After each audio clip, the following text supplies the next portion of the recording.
Chers frères et sœurs, loués soit Jésus-Christ.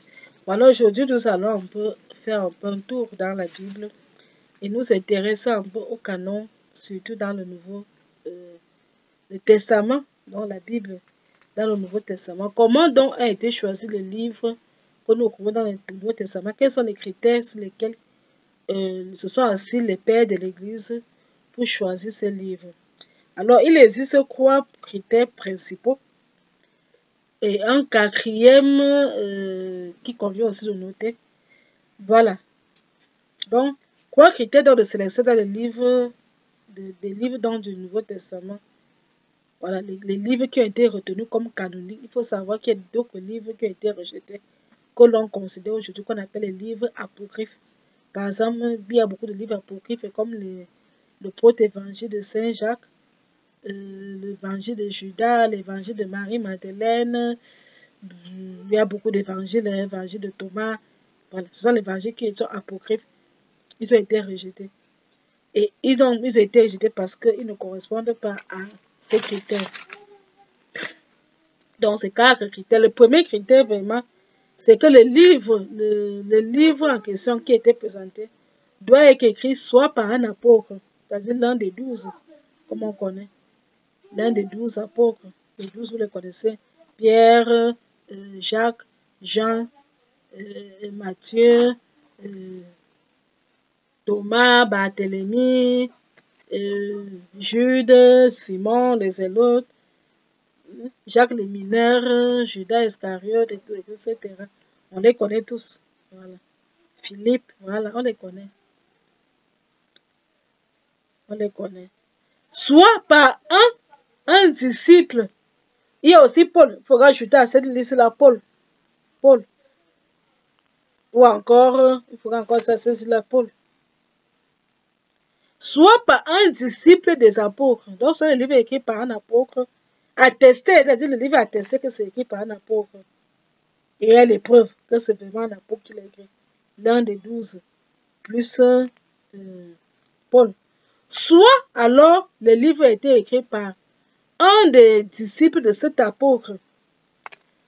Par exemple, nous voyons le tout premier évangile avec écrit, ça a été l'évangile selon Saint Marc. Ça, c'est par ordre chronologique, c'est Saint Marc qui est le premier évangile avec écrit.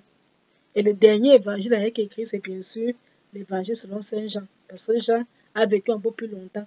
Il a écrit ses écrits quand il était un peu vieux. Donc, il a vécu un peu plus longtemps. Mais le tout premier évangile avec écrit dans la Bible, c'est l'évangile selon Saint Marc. Donc, tel que c'est classé dans la Bible, ce n'est pas par ordre chronologique. C'est bon, c'est un choix qu'on a choisi de présenter comme ça. Peut-être aussi parce que Matthieu commence par la généalogie de Jésus.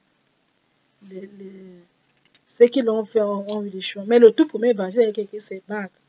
Et le dernier évangile, c'est Jean. Mais les 4 évangiles que nous connaissons, donc nous connaissons Matthieu.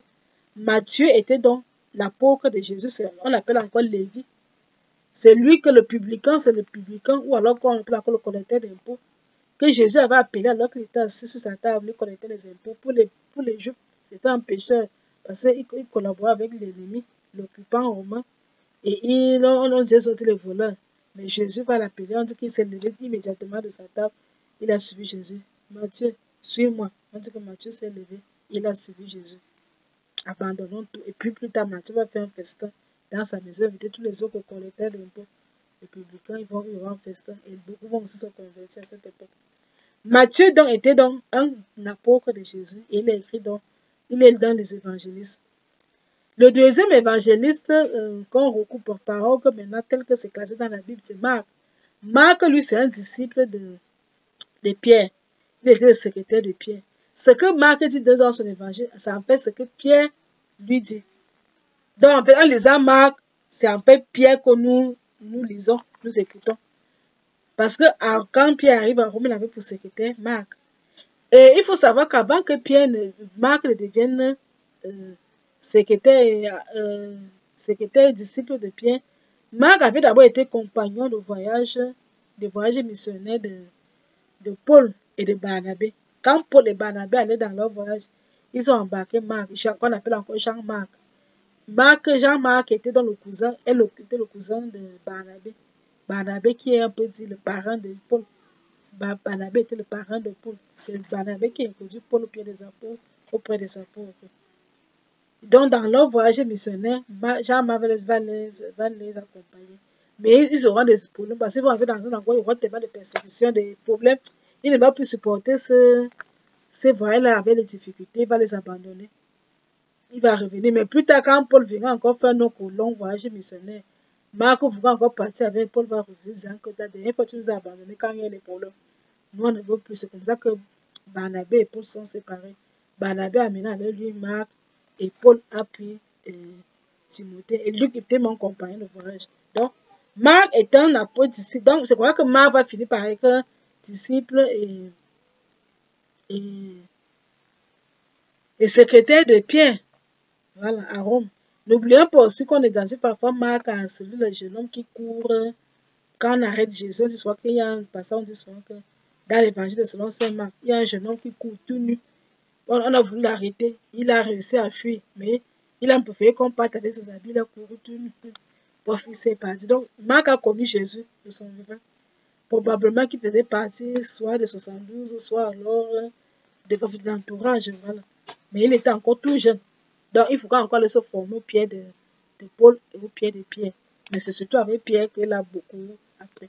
Donc, ce que Marc écrit dans son évangile, c'est en fait ce que Pierre lui dit. Voilà. Le troisième évangile, c'est Luc. Luc, lui, n'a pas connu Jésus de son vivant. Contrairement à Marc qui a connu Jésus, qui a eu à rencontrer Jésus. Luc, lui, n'a jamais connu Jésus. Luc, c'est un païen. Il n'était même pas en Israël. Luc s'est converti et est devenu chrétien par la suite de la prédication de Paul. Quand Paul allait dans ce voyage missionnaire, Paul arrivait dans la ville de Luc. Il est arrivé là-bas, Luc était un médecin. C'était un païen. Luc était un médecin. Et il a écouté la prédication, il va donc se convertir et c'était d'embrasser la foi chrétienne. Et il va donc commencer à marcher avec Paul. Il va accompagner Paul dans beaucoup de ses voyages missionnaires. Voilà pourquoi dans les actes des apôtres, après avoir parlé de la Pentecôte, du choix de Matthias pour remplacer Judas, des premiers des conciles de Jérusalem et tout ça, il va se consacrer sur Paul. Il ne parlera même plus des autres apôtres là-dessus, il va se consacrer sur Paul. Si Luc a pu parler des voyages missionnaires de Paul et de Barnabé, c'est parce que Luc était avec eux.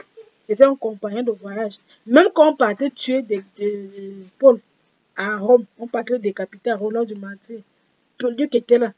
Donc, c'est quelqu'un qui a appris au pied de Paul. Oh, Paul est apôtre. Donc, Luc est disciple de Paul. Alors que Marc est disciple de Pierre. Et quant à le quatrième évangile, Jean l'évangile, c'est bien sûr l'un des 12 apôtres. On dirait que c'est le disciple, l'apôtre bien-aimé de Jésus, comme on le dit souvent. S'il y a quelqu'un que Jésus avait aimé parmi les 12, c'est bien sûr Jean. C'est lui qui a été ce témoin. Il a écrit l'Apocalypse et croit l'être apostolique. Voilà. Donc, Jean, et Jean, il faisait partie des crieurs de croix, Pierre, Jacques et Jean. Il assistait, il était témoin de la résurrection de Jésus. Il était témoin de la résurrection de la fille de Jaïr, les noces Cana, la multiplication. De beaucoup de essais, parce qu'il était dans le secret de Jésus et Jésus l'aimait. C'était l'apôtre que Jésus aimait le plus. Il était au pied de la croix de Jésus. Quand Jésus mourait, Jean a assisté à la mort de Jésus. Il a vu qu'on a percé le cœur de Jésus. Ce n'est pas qu'on lui a raconté, c'est un témoin oculaire. Et c'est lui il était là présent.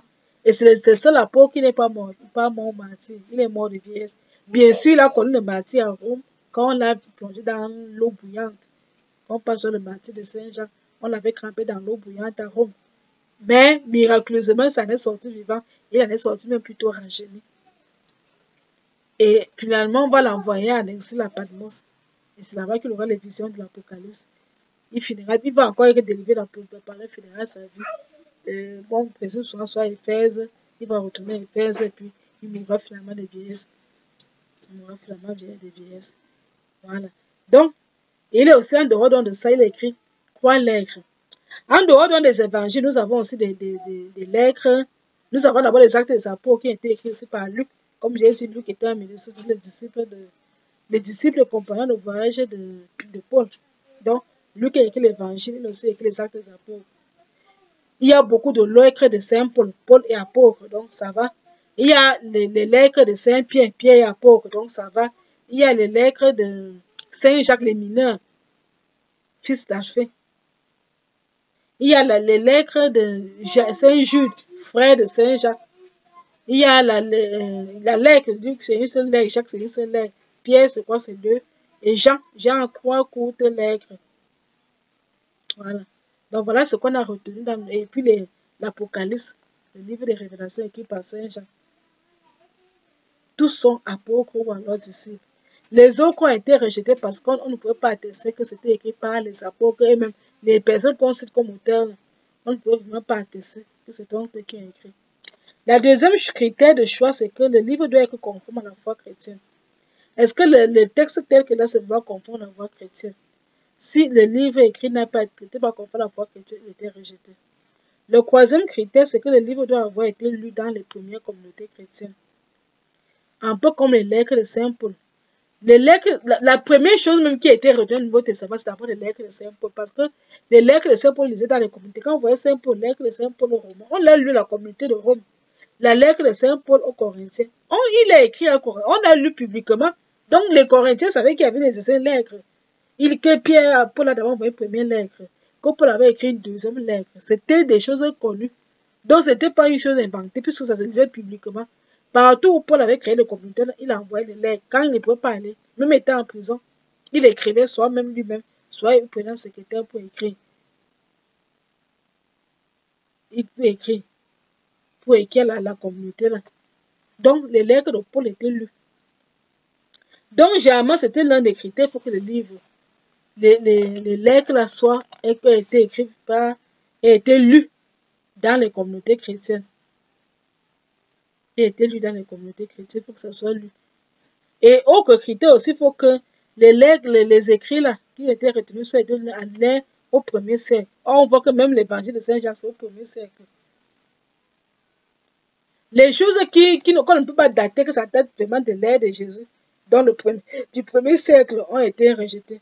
Bon, on a amené beaucoup d'écrits. Mais en faisant l'expertise, on s'est rendu compte que ça ne date pas de l'ère de Jésus. Et ça a été rejeté. Donc, voilà un peu les critères de choix, comment les livres ont été écrits. Donc, je résume les critères. Le livre doit être écrit par un apôtre ou alors par son disciple. Le livre doit être conforme à la foi chrétienne, deuxième. Le livre doit avoir été lu dans les premières communautés chrétiennes, comme l'exemple le livre de l'Épître de Saint Paul. Et ensuite, le livre doit être écrit à l'ère de Jésus, donc au premier siècle. C'était tout pour aujourd'hui. À très bientôt pour un autre enseignement sur un tour dans la Bible. Que Dieu vous bénisse.